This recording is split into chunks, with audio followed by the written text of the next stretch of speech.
Be me, Margaret. 53 years old, principal of Westbrook High for the past 7 years. Worked my way up from English teacher to department head to assistant principal to finally getting the top job. Always knew I was meant to lead. Not to brag, but I've always been the smartest person in whatever room I walk into. Men have been trying to hold me back my entire career. The old boys club, the golf course networks, the backroom deals. I've had to fight for every single thing I've ever achieved. And now I'm finally in a position where I can make real change. Real, lasting, meaningful change. The kind of change that will be written about in educational journals. The kind of change that will make Westbrook High a beacon of progress. Sitting in my office on a Monday morning in September, looking at the plaques on my wall. Certificates of appreciation, awards for administrative excellence. A framed quote from Gloria Steinem that I bought at a conference in Portland. Sipping my fair trade coffee from my ceramic mug that says, "The future is female." Thinking about legacy.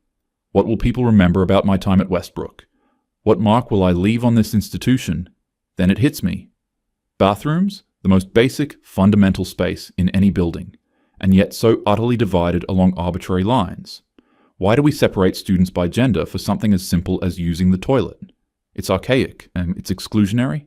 It reinforces a binary that we know doesn't reflect the full spectrum of human identity. I feel my pulse quicken with excitement. This is it. This is my legacy project. Mandatory unisex bathrooms throughout the entire building. Not optional, not gradual, not some weak half measure. A complete transformation. Every bathroom converted to gender-neutral facilities. I grab my laptop and start drafting the policy document. My fingers fly across the keyboard. I'm in the zone, that beautiful creative space where vision becomes reality. The policy will be effective immediately upon announcement. No lengthy consultation period that would just give the opposition time to organize. No focus groups full of people who don't understand what's at stake. Leadership means making tough decisions. Leadership means having the courage of your convictions. I finished the draft in 2 hours. It's beautiful, comprehensive, detailed, leaving no room for interpretation or loopholes. All gendered bathroom signage will be removed within 1 week. All bathroom doors will be retrofitted with floor-to-ceiling partitions for privacy. Any student or staff member who expresses discomfort will be offered counseling to address their biases. I especially like that last part. If someone has a problem with this, the problem is with them, not the policy. I email the document to my assistant principal, Barbara. She's been with me for 3 years now. She usually agrees with me on everything, which is one of the reasons I hired her. I don't have time for devil's advocates or people who play the "but have you considered" game. I need people who share my vision. Barbara responds within an hour. I can tell from the tone of her email that she's hesitant. She uses phrases like, "perhaps we should discuss," and "there might be some concerns." I call her into my office. She walks in, looking nervous. Good. She should be nervous when questioning my judgment. "Barbara," I say, keeping my voice calm and authoritative, "I noticed some hesitation in your email." She starts talking about parent reactions and school board approval and legal considerations. I hold up my hand to stop her. "Barbara, let me ask you something. Do you believe in equality?" She nods quickly. "Then you understand why this is necessary. The discomfort that some people might feel is temporary. The harm caused by segregated bathrooms is ongoing and systemic." I explain to her that as principal, I have the administrative authority to make facility changes. The school board approves budgets and major policy shifts. This is a facilities matter. I'm within my rights. Barbara still looks uncertain, but she nods and leaves my office. I make a mental note to watch her closely. I can't have people on my team who don't fully support the mission. The next day, I draft the announcement. It goes out to all parents, students, and staff via email and the school website. I read it over 3 times before hitting send. It's perfect, firm, clear, leaving no room for argument. Effective October 1st, all bathroom facilities at Westbrook High School will be converted to gender-neutral spaces. This decision reflects our commitment to creating an inclusive environment where every student feels welcome and valued. Gendered bathrooms perpetuate harmful stereotypes and exclude students who do not conform to the traditional binary. By eliminating these outdated facilities, we are taking a stand for equality and demonstrating that Westbrook High is a leader in progressive education. I sign it simply, Margaret Principal. No need for formality. I want the community to see me as an authority figure who is also approachable, a leader who is confident enough to be on a first-name basis. The responses start coming in within minutes. My inbox explodes. Most of them are what I expected. Concerned parents using words like safety and privacy and uncomfortable.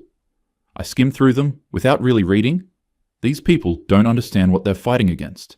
They've been conditioned by society to fear change. They probably watch Fox News and vote Republican. I delete most of them without responding. But then I notice something. The volume of negative responses is higher than I anticipated. Much higher. By the end of the day, I've received over 300 emails, almost all of them opposing the policy. I refuse to let this discourage me. Change is always met with resistance. Martin Luther King faced resistance. Susan B. Anthony faced resistance. I'm in good company. The next morning, I arrive at school to find a small group of parents gathered outside the main entrance. They have signs, handmade signs with messages like, "Protect our daughters," and "Parents have rights, too." I walk past them without making eye contact. Engaging would only legitimize their position. In my office, I check my email again. The responses have continued overnight, and now there's something new. Withdrawal requests. 4 families have formally requested to withdraw their students from Westbrook High. I feel a flash of anger, then calm myself. 4 families out of over 2,000 students. That's nothing. They'll be replaced by students whose families appreciate what we're trying to build here. I forward the withdrawal request to Barbara with a note, "Process these immediately. We don't need families who aren't committed to our values." The week continues. More emails, more negative responses, more withdrawal requests. By Friday, the number of withdrawal requests has reached 47. I start to feel a small knot of concern in my stomach, but I push it down. This is the hard part. Every revolution has its casualties. On Saturday, I check my email from home. There's a message from a man named David. He says he's a parent of 2 students at Westbrook, a junior girl and a freshman boy. His email is different from the others. It's longer, more thoughtful, less emotional. He says he supports the goal of inclusivity. He says he has nothing against transgender students, but he has concerns about the implementation. He mentions his daughter, Emily, says she's a shy girl who already struggles with anxiety, says she's expressed fear about using a bathroom where boys might be present. He asks if there could be some kind of compromise, perhaps maintaining 1 or 2 gendered bathrooms for students who have genuine discomfort. I read his email twice, then I write a response. "Dear David, I appreciate you reaching out. However, I want to be clear that the policy is not open for negotiation. Your daughter's discomfort, while understandable, stems from socialized beliefs about gender that our school is actively working to dismantle. I would encourage Emily to speak with our school counselor about her anxiety." Creating exceptions to the policy would undermine its fundamental purpose and send a message that some students' comfort matters more than others. I trust that in time, Emily will come to see the bathroom situation as a non-issue. Regards, Margaret. I hit send, feeling satisfied. I handled that perfectly, firm but compassionate. The following Monday, David's response is in my inbox. He says he's disappointed. He says he had hoped we could find common ground. He says he's withdrawing both of his children from Westbrook, effective immediately. I feel nothing. His loss. But then I notice that David's email is CC'd to several other addresses. I recognize some of them. They're other parents. That afternoon, I receive 63 new withdrawal requests. I stare at the number. 63 in a single afternoon. The total is now over 100. I call Barbara into my office. "We need to discuss what's happening," I say. Barbara sits down and pulls out her tablet. She has the numbers ready. "Margaret, as of this afternoon, we've received 112 withdrawal requests. That represents approximately 5% of our student body." 5% is nothing, I say, though my voice sounds less confident than I intend. "The thing is," Barbara continues, "these aren't random withdrawals. They're coordinated. Parents are talking to each other, forming groups. I've heard there's a meeting scheduled for tomorrow night at the community center." I feel my jaw tighten. Of course they're organizing. This is how reactionaries operate. They band together to resist progress. "What do you recommend?" I ask, though I'm not sure I want to hear her answer. "I think," Barbara hesitates, "I think we might want to consider modifying the policy, maybe a phased approach or maintaining some gendered options." "No," I cut her off. "Absolutely not. That would be capitulation. That would send the message that if you complain loud enough, you can derail equity initiatives. Barbara nods slowly, but I can see she doesn't agree. I don't care. I didn't get where I am by backing down. I spend the rest of the week monitoring the situation. More withdrawal requests come in every day. The local newspaper runs a story about the controversy. The headline is, "Bathroom Policy Sparks Exodus at Westbrook High." I refuse to be interviewed. I know how the media operates. They would twist my words, make me look like the villain. Better to let my actions speak for themselves. By the end of the second week, the withdrawal count has reached 237. I do the math in my head. That's almost 12% of the student body. The budget implications start to become clear. State funding is based on enrollment. Fewer students means fewer dollars. I push these thoughts aside. Money isn't the point. Principle is the point. But then I get a call from the superintendent's office. The superintendent, a man named Robert, wants to meet with me. I've always found Robert to be a typical bureaucrat, more concerned with numbers and public relations than with actual education. He's the kind of man who says things like, "We need to find a balance," and "Let's look at this from all sides." People who say that never end up on the right side of history. I drive to the district office for the meeting. Robert is waiting for me in the conference room. He's wearing his usual grey suit. His face is arranged in an expression of concern. "Margaret," he says as I sit down, "I think you know why you're here." "I assume it's about the bathroom policy," I say, keeping my voice even. "The withdrawals are becoming a serious issue. The board is concerned." "Change always causes short-term disruption," I say. "The families who are leaving aren't the families we want anyway. They're not committed to inclusion." Robert sighs. "Margaret, we've lost over 200 students in 2 weeks. At this rate, we could be down 500 by the end of the semester. That's a budget shortfall of nearly $2 million. I feel a flash of irritation. Why is everything always about money with these people? "Are you asking me to reverse the policy?" "I'm asking you to consider modifications. Perhaps we could—" "No," I say firmly. "I refuse to let a handful of reactionary parents dictate our policies. If we back down now, we'll never be able to make any progressive changes in the future." Robert looks at me for a long moment. "Margaret, the board meets next week. If the situation doesn't improve, they're going to take action." I leave the meeting feeling defiant.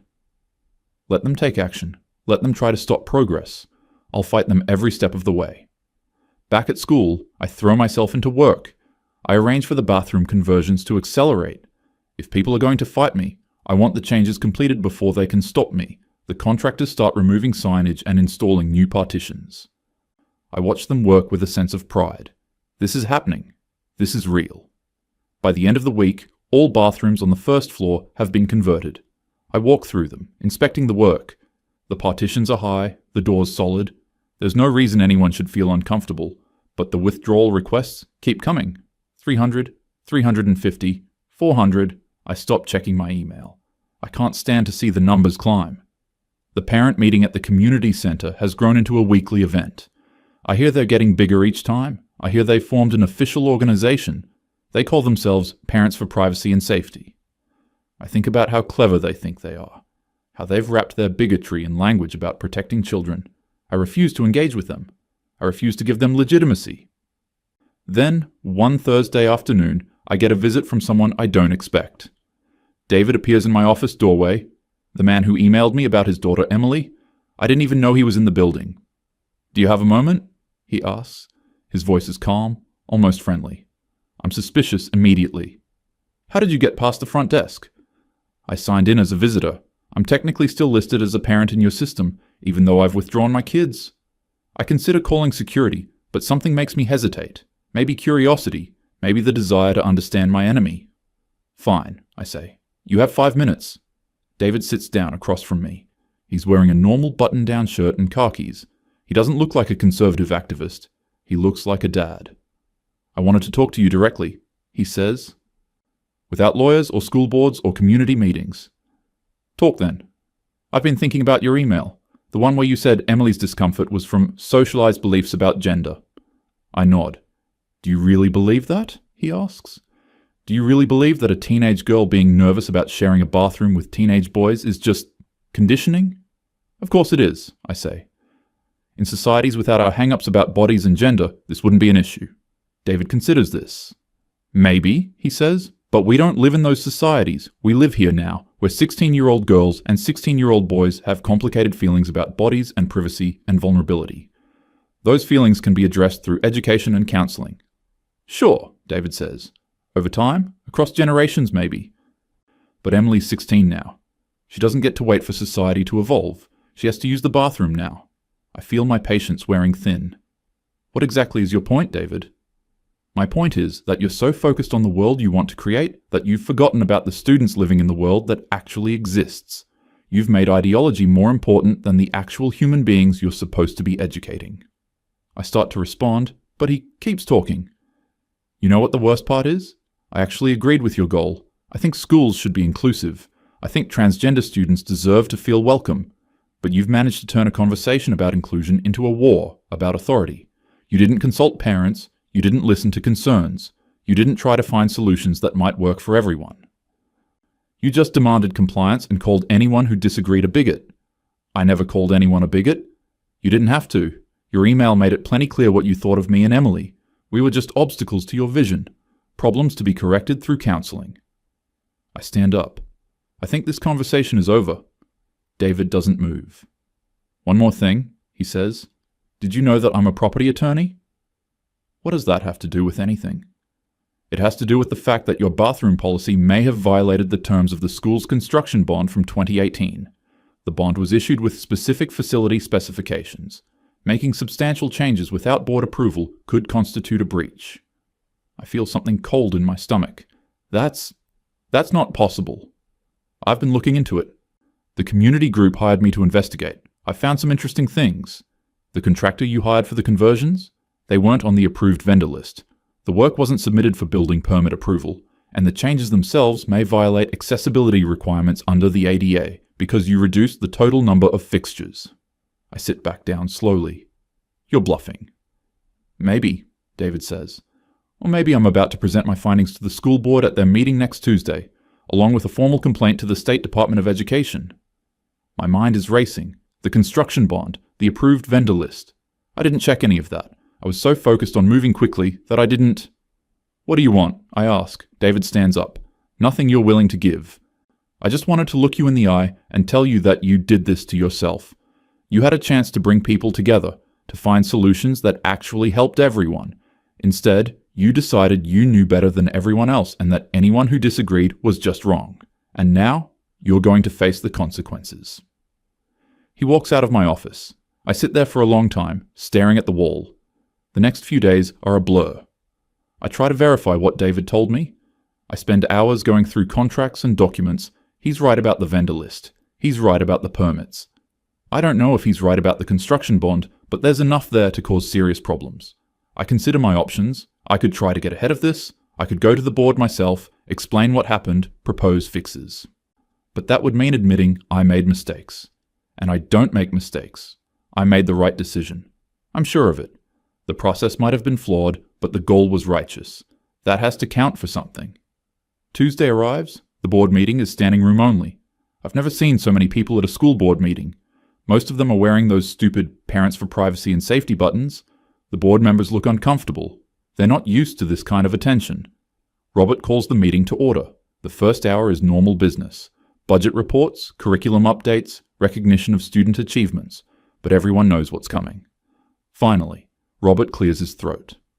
We have a number of community members who wish to speak regarding the situation at Westbrook High. We'll hear from them in the order they signed up. Person after person approaches the microphone. Parents talking about their children's anxiety, parents talking about their decision to transfer to other schools, parents talking about feeling ignored and dismissed. One mother breaks down in tears describing how her daughter, a sexual assault survivor, can't use the bathrooms at school anymore. I want to stand up and explain. I want to tell them that they don't understand what's at stake. I want to tell them that their discomfort is a small price to pay for progress. But something keeps me in my seat. Maybe fear, maybe the beginning of something that feels almost like doubt. Then David approaches the microphone. He's carrying a folder of documents. He speaks calmly, clearly, professionally. He outlines everything he told me in my office. The vendor list violations, the permit issues, the construction bond concerns. He presents copies of contracts and regulations. The board members pass the documents among themselves. Their faces grow increasingly serious. When David finishes, there's a long silence. Robert leans into his microphone. Margaret, would you like to respond to these allegations? I stand up. My legs feel unsteady. I walk to the microphone. Every eye in the room is on me. The allegations Mr. David has raised concern procedural matters, I say. The substance of the policy is sound. Creating gender-neutral bathrooms is the right thing to do for our students. The implementation may have been accelerated, but the goal... Principal Margaret, one of the board members interrupts. It's a woman named Patricia. I'm not asking about the goal. I'm asking about whether you violated district procurement policies, construction permit requirements, and possibly the terms of our construction bond. I hesitate. I may have moved too quickly. I was passionate about implementing this change, and I didn't... So you acknowledge that proper procedures weren't followed? Procedures can be secondary when there's an urgent equity issue. Secondary? Patricia's voice rises. Principal Margaret, these procedures exist for legal and safety reasons. We're now facing potential liability because you decided your agenda was more important than following the rules. I feel heat rising to my face. With respect, Ms. Patricia, calling it an agenda minimizes the importance of... Principal Margaret, Robert cuts in, I think perhaps this would be a good time to discuss next steps. He gestures for me to sit down. I walk back to my seat in a daze. The board spends the next hour discussing options, legal consultation, compliance reviews, liability assessments. And then someone says the word I've been dreading, suspension. A motion is made to place me on administrative leave pending investigation. The vote is unanimous. I watch it happen like I'm outside my own body. 7 hands raised against me. I feel something crack inside my chest. After the meeting, I walk to my car alone. The parking lot is emptying. I see David standing near a grey sedan. He's talking to some other parents. They're smiling. They won. He won.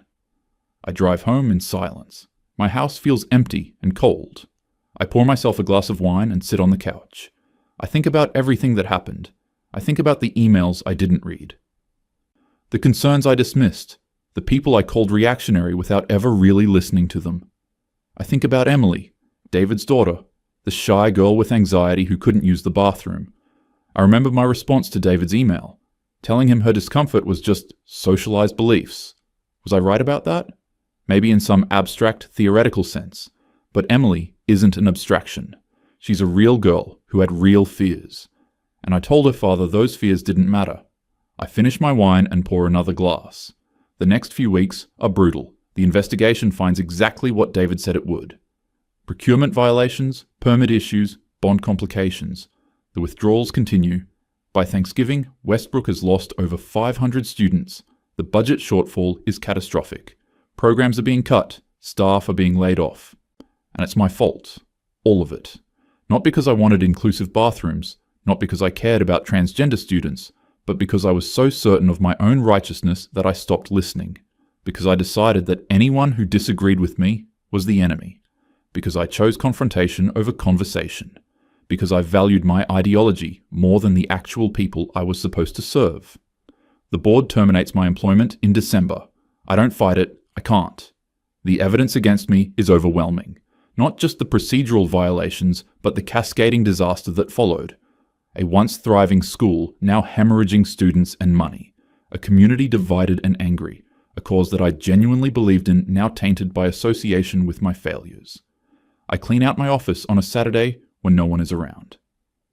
I take down my certificates and awards. I pack my Gloria Steinem quote. I put my Future is Female mug in a box. I look at the bare walls and think about what could have been. If I had just listened. If I had just talked to people instead of talking at them. If I just accepted that other people might have valid perspectives. But I didn't, because I was Margaret, and Margaret knew best. Margaret was the smartest person in every room. Margaret didn't need to listen to people who disagreed with her. I carry my boxes to my car. The school is quiet. Somewhere in the building, there are bathrooms that still have the gender-neutral signs I demanded. They'll probably be changed back now. All that work, all that conflict, all that damage. For nothing. I drive away from Westbrook High for the last time. In my rearview mirror, the building gets smaller and smaller. I think about David's words in my office. You had a chance to bring people together. Instead, you decided you knew better than everyone else. He was right. I hate that he was right, but he was. I don't know what happens next. I don't know if any school will ever hire me again. I don't know if I'll ever be able to shake this feeling of failure. But I know one thing. I know that I was wrong. Not about equality. Not about inclusion. Not about wanting to create a world where everyone feels welcome. I was wrong about how to get there. I was wrong to think that I could demand change instead of building consensus. I was wrong to dismiss everyone who didn't see things my way. I was wrong to make it about me, about my legacy, about being remembered as a leader. Leadership isn't about being the smartest person in the room. It's about helping everyone in the room work together. I never understood that. Maybe I understand it now? Maybe. Maybe it's too late.